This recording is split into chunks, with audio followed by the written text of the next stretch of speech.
Good evening, travelers community. We are in Naples, southern Italy, at Pan Museum for another spoiler video. The video is going to be of the exhibition of World Press, the best photojournalism pictures of the year 2018. Indeed, a great picture.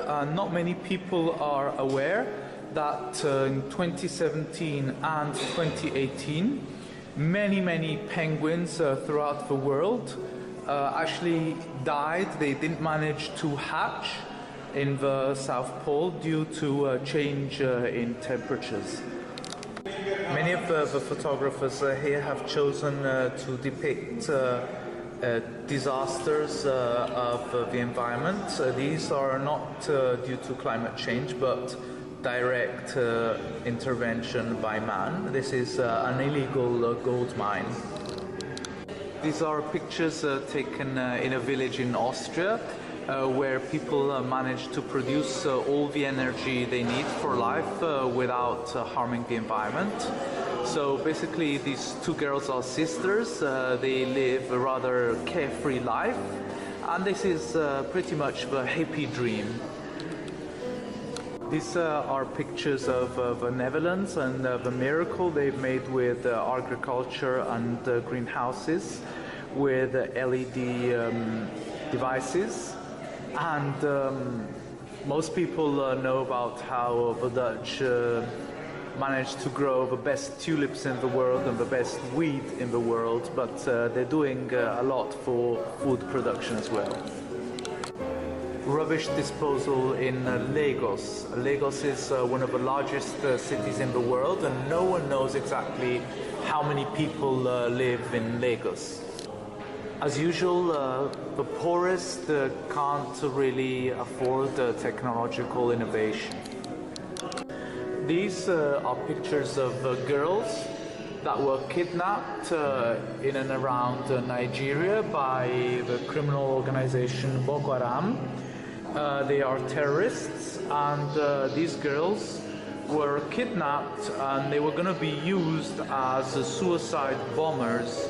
They were given orders to blow themselves up in crowded places, but they rebelled and they managed to escape. This is an Iraqi girl who was stricken by a bomb. She has to wear this mask to protect her skin after she had the reconstructive surgery. So this is just a reminder for all the people who advocated in favor of the invasion of Iraq at the hands of the United States. This is what you get. This is probably the most visually dramatic picture of the entire exhibition. A boy on the right is hit by flames coming from the tank of a motorcycle that exploded during a protest march in Venezuela. Amazingly, the guy survived, although he received burns in 70% of his body.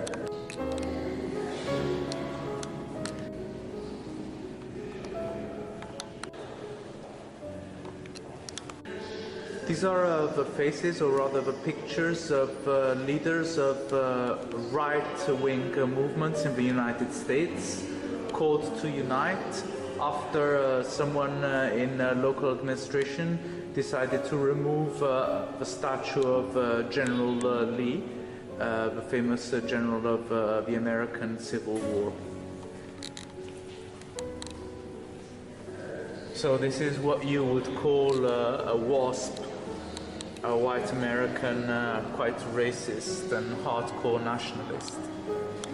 This is a picture of people during a protest march against the right-wing movement, hit by a car driven by what I would call a madman who was trying to kill them.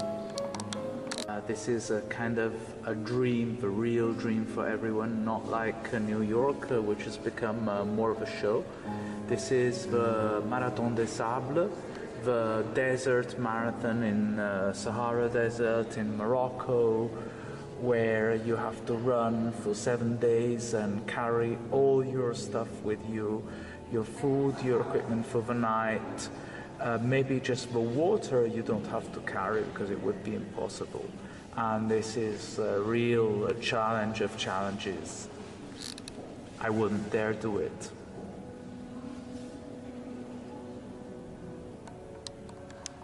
I've always loved sports, but they've always been kind of animals about it. So this is a rugby match of a British team against the All Blacks in New Zealand. It's a traditional football match, or so-called football match, with very little rules in England against the southerners and northerners of Aylesbury Town.